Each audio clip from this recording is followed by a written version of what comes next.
You, my friend, you are a financial orphan. Now let's talk about it. What is an orphan? Orphan is a child who doesn't have parents, whose parents left him, whose parents died before he could even become an adult. Do you relate that? Do you relate that when I say you're a financial orphan? What do you exactly mean? Let me ask you. I know this video hasn't started that much, but let me ask you this question. What do you think is financial orphan? If you think like about like 1 or 2 seconds, it actually makes sense, right? Financial orphan means a person who wasn't taught about finances. That's exactly what financial orphan means, right? Does it is it clicking to you now? Financial orphan, why are we people financial orphans? I read this in Rich Dad and Poor Dad. In that book, he told me fuck, he was speaking that he basically had two fathers. Why? One father that gave him food that he could survive on, and the other one so that he can build his own life. The other father could teach him about money, how exactly money works. Because most of us, we just go to school. Firstly, we go to kindergarten, then we go to high school, and after that, we go to universities or something. In between that, nowhere it's told us that you have to see and you have to learn how money and finances work.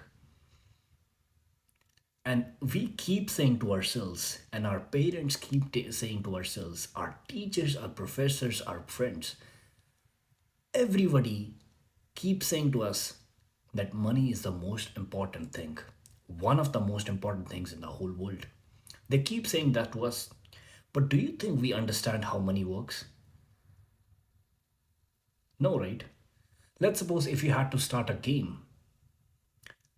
I'm going to take a very popular game. Let's suppose PUBG. If you want to learn PUBG, would you ask yourself as a logical adult who wants to compete with other people, who wants to increase their, rank in the games, would you ask yourself that if I want to know how this game works, I have to know each and every control of this game? I have to know actually how this game works so that the other person who's competing against me in that map, in the same map, who's competing against me, would not be having any additional advantage.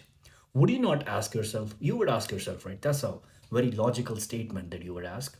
So you would start searching on YouTube, you would start searching on Instagram, you would start searching some of the friends who are at higher level than you, that how do you do this, how do you do this, and you know that in your mind that if you play more, if you do more practice in arena or in the practice ground, if you do more practice, you're gonna be performing very well when the map starts, when the match actually starts. You know that, right?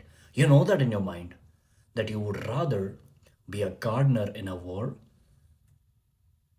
No, you would rather be a warrior in a garden than to be a gardener in a war. You know that, right? Does it not apply the exact same thing in the real world? Because in real world you're doing the same thing.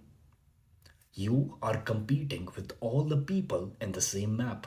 Let's assume the world as a map. You're competing with all these people one to one. Every car you want, let's suppose every dollar bill you want, every woman you want, everything that you want, every, let's suppose, Lamborghini you want, every something, anything that you want.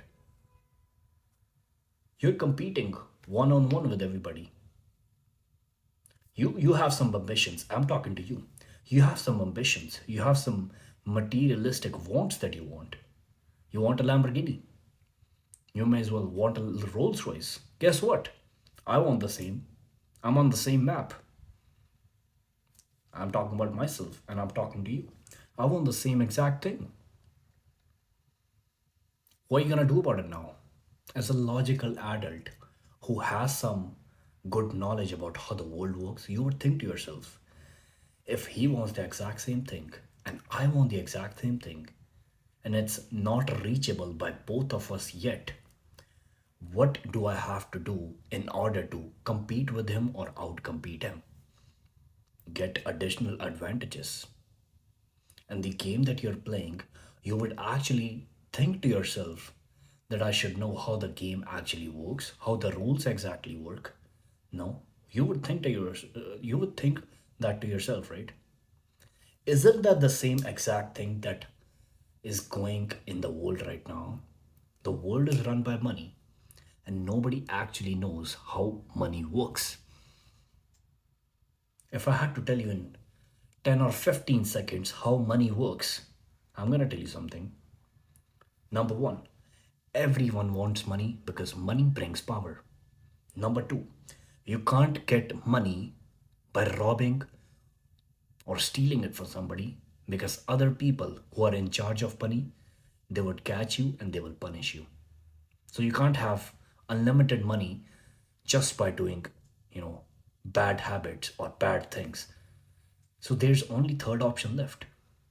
You have to understand how money actually works. And how money actually works is you provide something.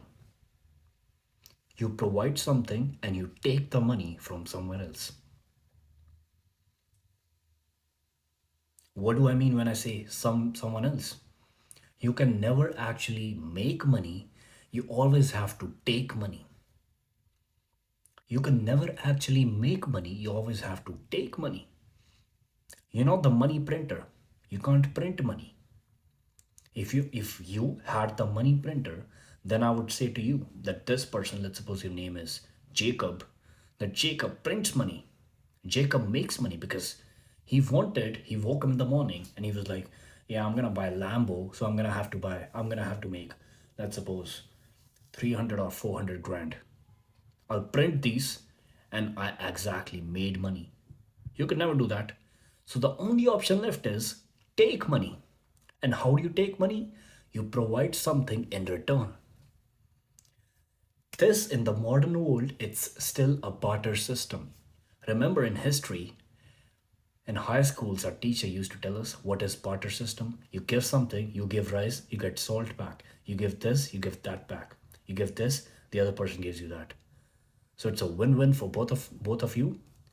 But why that system was abolished? Because there's a phenomenon and there's a concept of value.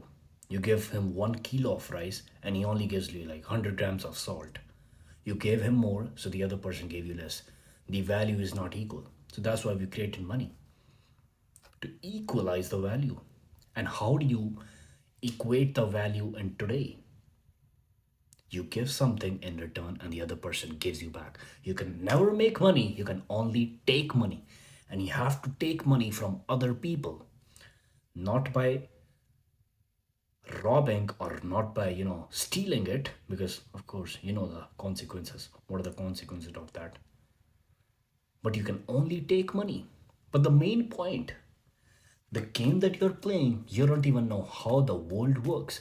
You don't even know what are the rules of that game, so that you have a better chance of survival and you have a better chance of winning. Because the game in this world is a one to one. The thing that you want, I also want the exact same thing. So to end this video, I'm gonna say, don't be stupid and know the rules of the game that you're playing. Take it easy. I'll see you in the next one.